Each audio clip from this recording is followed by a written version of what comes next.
Hello, bienvenue dans l'épisode 3. Ah, c'est fou ce que le temps passe vite. Caro, on a une vidéo à faire quoi, mais où est-ce qu'elle est passée encore? Elle était là il y a pas longtemps. Je peux la remplacer si vous voulez, hein. Non, je pense que ça va aller, hein. Non Nico, je suis là. Je suis en train de me souvenir de tous les salons du livre où j'ai rencontré plein d'auteurs. Et j'ai eu plein de dédicaces, et je pense à Bret Easton Ellis, maintenant c'est à la vie au t-shirt. Je me souviens de ma rencontre avec Roger Ellery, au Quai du Polar, Patrick Sénécal également, que j'ai rencontré là-bas.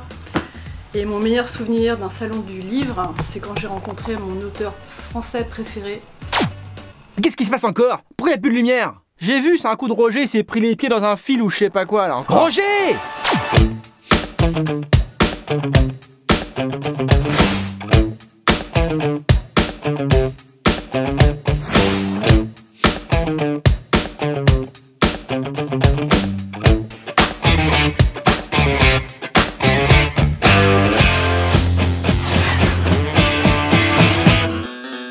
J'ai pas vraiment d'anecdote en tant que telle à raconter.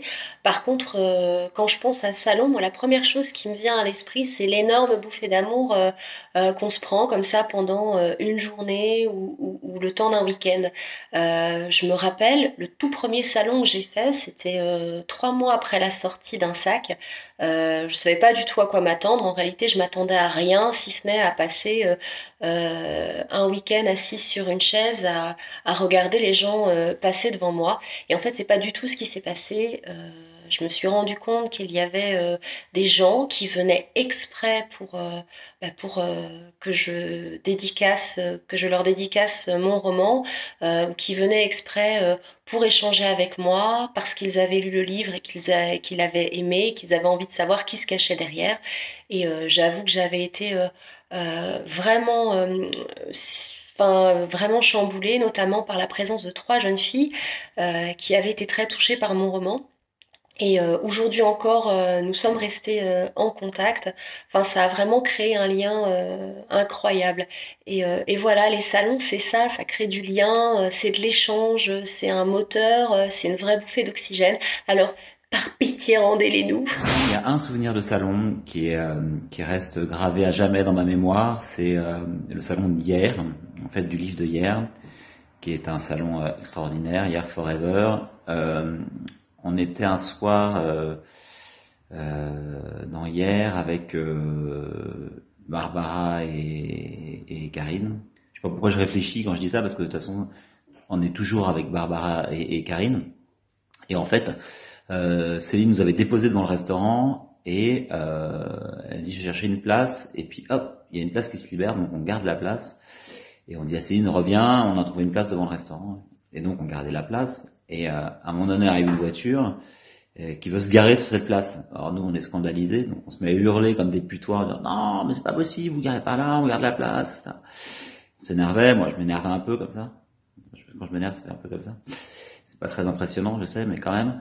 Et en fait c'était Céline dans la voiture, mais comme elle avait une voiture de loc, on l'avait pas reconnue. Voilà. Et ça c'est un des meilleurs souvenirs de salon, parce que je peux vous dire que on a piqué une crise de rire absolument phénoménale sur le bord du trottoir. Voilà, j'ai plein d'autres souvenirs et j'espère en avoir encore beaucoup d'autres et vous revoir tous très bientôt. Je vais vous raconter mon tout premier salon. C'est vrai qu'un premier salon pour un jeune auteur, c'est quand même une étape importante. Donc, je viens de publier mon premier roman, c'est L'Instinct maternel aux éditions du Masque, avec encore les vieilles couvertures jaunes et le masque noir, comme les Agatha Christie que je disais quand j'étais ado. Et donc je passe tout le week-end assise derrière ma table. Je crois que j'ai vendu un bouquin sur tout le week-end, mais je suis complètement béate. Je trouve ça incroyable. Ça se passait à Saint-Louis et voilà. Et je suis juste heureuse. Et même s'il y a personne qui s'approche de moi, il y a personne qui achète mon bouquin, je m'en fous. Je suis là, j'ai mon bouquin, c'est mon premier salon. Et à un moment donné, il y a une jeune fille, une jeune femme qui s'approche de moi de manière assez énergique. Elle se plante devant ma table et elle me dit « Vous vous appelez vraiment Barbara Abel ?» Donc je suis un peu étonnée et je dis « Ouais, c'est moi, Barbara Abel. » Et là, elle s'adoucit un peu et elle dit « En fait, moi aussi, je m'appelle Barbara Abel. » Et j'étais très étonnée de voir dans la liste des invités un auteur que je connaissais pas qui s'appelle Barbara Abel. Et donc voilà, donc c'était incroyable parce que lors de mon tout premier salon, j'ai rencontré Barbara Abel. J'ai un souvenir de salon qui m'a marqué, c'était à Aubenas, en Ardèche. C'était un salon western country, c'est-à-dire tout ce qu'on trouve dans ce genre de salon, des tentes, des totems, des bisons, une piste de square dance, un orchestre qui jouait de la country. Et je ne sais pas pourquoi, un libraire avait eu l'idée d'associer ce salon-là avec un festival de BD. Donc on était une dizaine d'auteurs invités, et donc on s'est retrouvés sous une tente, évidemment. Alors nous étions évidemment très loin de la ville, perdus en pleine forêt. Pour se nourrir, en gros il y avait juste les hot dogs avec des frites un peu grasses, et puis un vin assez imbuvable. Et donc nous nous sommes retrouvés dans une tente avec une dizaine d'auteurs. Et la caractéristique de ce salon, de ces 48 heures, c'est que nous n'avons vu absolument aucun lecteur. Personne n'est venu le voir. C'est-à-dire que de temps en temps, il y avait un Indien ou un cow-boy qui regardait dans la tente, qui comprenait absolument pas ce qu'on faisait là. Et donc pendant 48 heures, on est resté isolés dans notre petite tente d'Indiens. Donc au bout d'un certain temps, on a décidé, entre auteurs, de s'acheter nos propres bouquins et de se dédicacer nos propres bouquins. Tout ça avec le bruit derrière de la musique country à fond, quoi. Donc ce côté totalement absurde de la situation fait que c'est sans doute un de mes meilleurs souvenirs de salon. Une rencontre lors du salon d'Annecy, les Pontons Flingueurs. Nous étions en train de signer pratiquement au bord du lac, et il y a un couple qui est arrivé donc vers moi comme ça, et la femme était avait un air un peu bizarre, un peu tremblant, et bon, je me suis dit qu'elle avait dû peut-être apprendre une mauvaise nouvelle, ou en tout cas voilà, avoir une émotion qui la mettait dans cet état, et je n'avais pas la prétention d'avoir pu susciter cette émotion. En tout cas, du moins pas à ma vue, quoi. Elle s'est approchée et elle a commencé à me dire bah voilà, justement, la lecture de Dust m'a complètement bouleversée. J'ai été ébranlée. Merci, merci, merci. Elle a répété merci plusieurs fois, en tremblant littéralement. L'expression de son émotion nous a enfermés toutes les deux dans une sorte de bulle d'émotions intenses. Voilà, c'est vraiment de l'ordre de l'universel et à la fois de l'intime. Donc ça m'a vraiment émue au plus profond. Et voilà, je pense qu'il y a eu un avant, un après ça, pour moi. Donc c'est ce que je voulais raconter, même s'il n'y a rien de spectaculaire. Je terminerai malgré tout par un clin d'œil pour un peu plus de légèreté, aussi à une auteure que je pense nombre d'entre vous connaissent, Gaëlle Perrin-Guillet, qui pour moi n'est pas seulement une auteure, mais une amie. Grâce à elle, lors d'un salon, elle avait apporté 2-3 petites choses un peu singulières, un peu étranges, comme amuse-gueule. Donc voilà, il y avait de la bière aussi, jusque-là tout va bien. Et puis elle a sorti, donc ce qu'elle avait apporté, c'était des tarentules, des scorpions, des vers de farine, des grillons aussi. Ça a été une expérience, on va dire, croustillante, voilà, qui a fait pousser pas mal de cris autour de nous. Au Quai du Polar, il y a 6 ou 7 ans de ça à peu près. Un dimanche, entre midi et 2, la moitié des auteurs sont partis manger. Nous, on reste là, ça fait déjà 3 jours qu'on est en salon, on est fatigués, on comate tous plus ou moins. Et là, on entend une espèce de brouhaha à l'entrée, avec du monde qui arrive, un groupe qui arrive, alors qu'entre midi et 2, en général, le dimanche, il n'y a personne. La salle est quasiment vide, et donc, des gens rentrent. Donc, forcément, on regarde, on est tous un peu curieux, on regarde qui arrive. Et là, Julien Lepers. Monsieur question pour un champion. Donc il rentre dans la salle, il avance un petit peu et il me regarde. Je le regarde, normal, le truc bête. Il fait quelques pas et là d'un seul coup il se tourne, il me regarde encore et il me fait « Mon amour d'il y a 15 ans ». Forcément, moi je suis là. qu'est-ce qui se passe? Je me tourne pour vérifier que c'est à moi qu'il parle, parce que je ne suis pas son amour d'il y a 15 ans du tout. Et il arrive vers moi, tend les bras, et me dit, mon amour d'il y a 15 ans, encore. Donc, il s'approche pour me faire la bise. Je m'approche aussi, parce que bon, on va pas non plus lui mettre la honte tout de suite. Et dans le creux de l'oreille, je lui dis, Monsieur Lepers, vous devez me confondre avec quelqu'un d'autre. Il me fait ma deuxième bise, et là, dans le creux de l'oreille, il me fait, ferme ta gueule, je vais faire de toi une star pendant un quart d'heure. Et ben alors, qu'est-ce que tu fais? Bah, t'as deux solutions. Soit tu, non, tu joues pas, soit tu joues le jeu. Et pendant un quart d'heure, il a fait de moi, effectivement, une star, parce qu'on a joué le jeu, et qu'est-ce que tu deviens? Et ça fait trop plaisir de te voir. Et là, vous avez tous les gens dans la salle qui sont là. Mais qui c'est celle-là? Mais d'où il la connaît? Et pourquoi? Et qui prennent des photos. Voilà. Ça a duré un quart d'heure. Il venait, il repartait, il venait, il repartait. J'ai réussi à avoir son numéro de téléphone.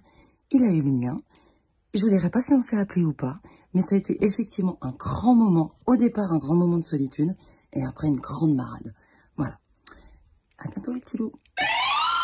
Alors moi je crois que mon souvenir de salon du polar le plus mémorable, ça a été ma première participation au festival polar de Cognac, je crois que c'était en 2011. Je venais à l'époque défendre un de mes tout premiers romans, Le Vallon des Parcs, et j'ai découvert ce salon incroyable où se rencontrent le monde du cinéma, des séries télé, de la BD et la littérature noire, dans les caves du baron Otard, les caves de François Ier où sont entreposés les fûts de Cognac.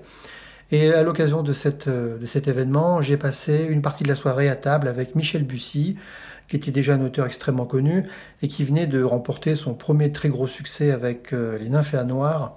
Et pendant toute la soirée, il m'a parlé de ses techniques d'écriture, comment il partageait son temps à l'époque entre son métier de géographe et son métier d'écrivain, et toute la dramaturgie qu'il avait mis en place, la construction qu'il avait conçue pour créer un maximum d'effets et faire de Nymphéas Noirs un polar tout à fait marquant. Donc pour moi, qui est un auteur débutant, parfaitement inconnu, pouvoir partager un repas avec lui et l'écouter parler de son travail, ça a été vraiment hyper formateur et vraiment un très grand souvenir, un grand roman. Un grand moment et un grand roman aussi.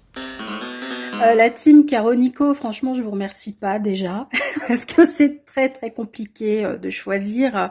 Pour moi, chaque salon en soi est marquant, hein. Ce sont toujours des rencontres formidables, un shoot d'énergie positive qui va vraiment là, droit dans le cœur.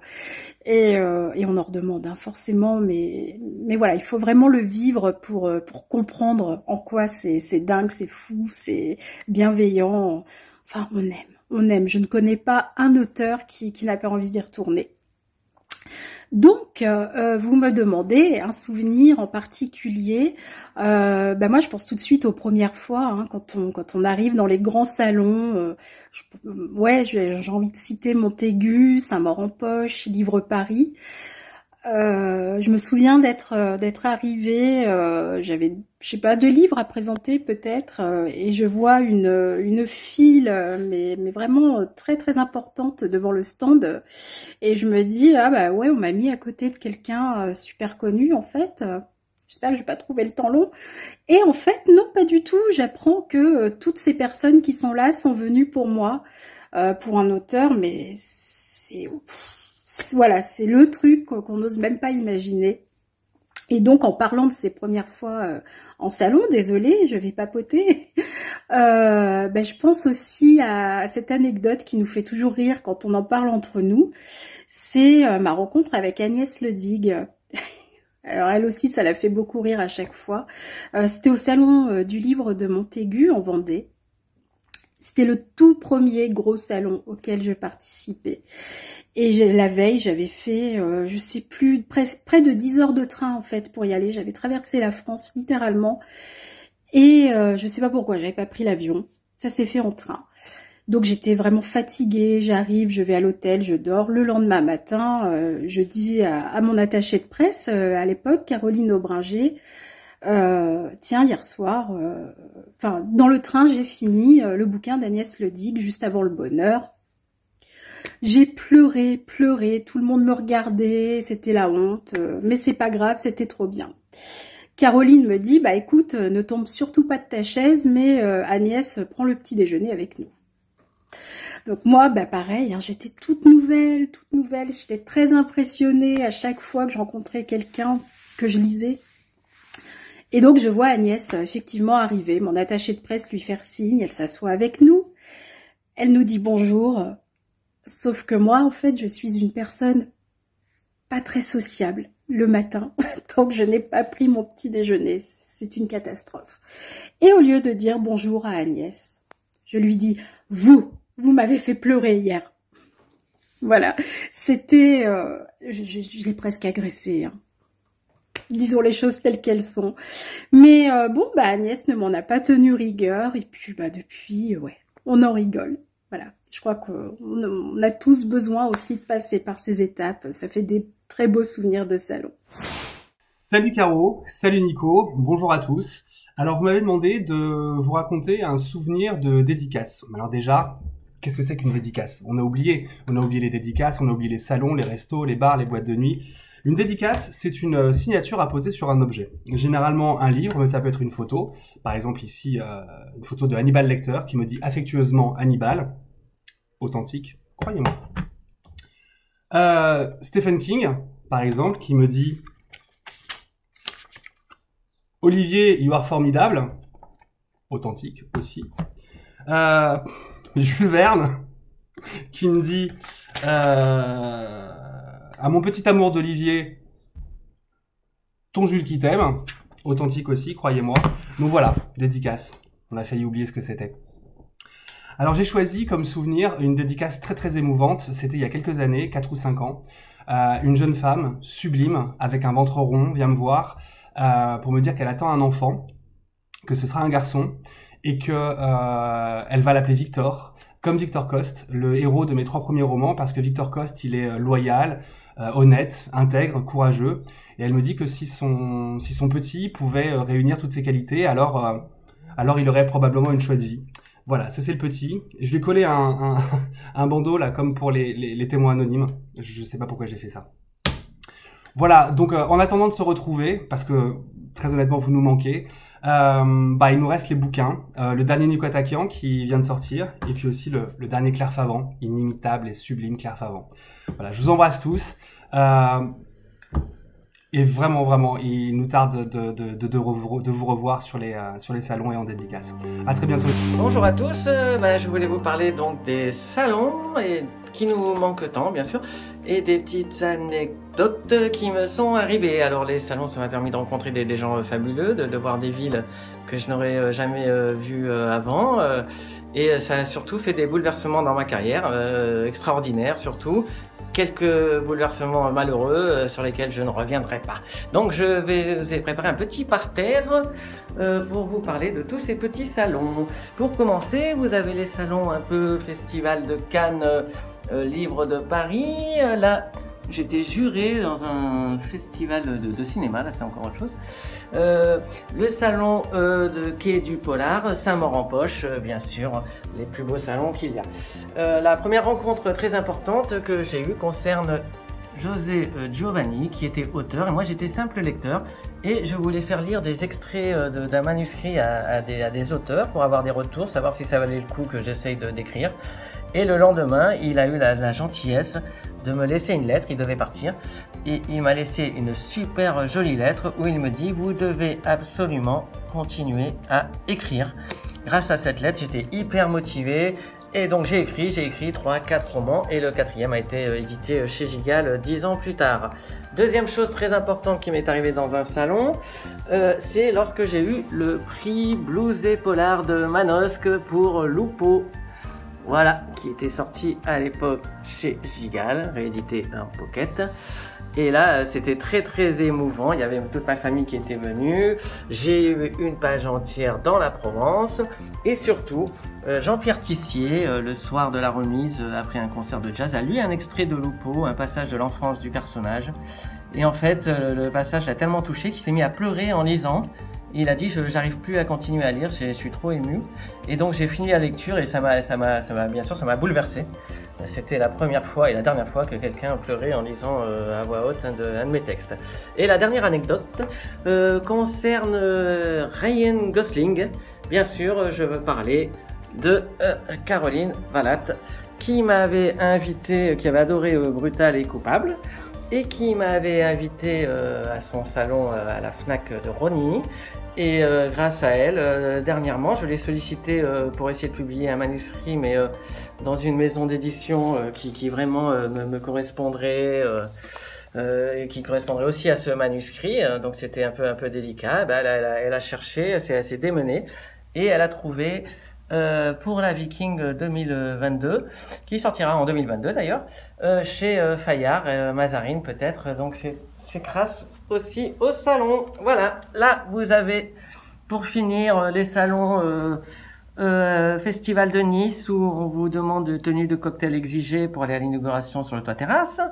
Du coup là c'est l'emballe, là vous dormez pas en 4 étoiles, vous dormez chez l'habitant et c'est encore plus génial. Là le salon Polar à Drape avec toute l'équipe de Gigal. Voilà, pour terminer, une dernière anecdote.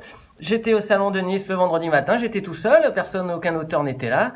Et du coup, le journaliste devait faire un article, il est tombé sur moi, il a fait l'article qui est paru le lendemain matin, le samedi, le jour blindé du salon. J'avais une queue de malade grâce à cet article dans Nice Matin. Donc si vous pouvez aller dans les salons le vendredi matin, n'hésitez pas, allez-y. Voilà. Allez, je vous dis merci à Caro, j'espère que j'ai pas été trop long. Et on souhaite que les salons reviendront très très vite.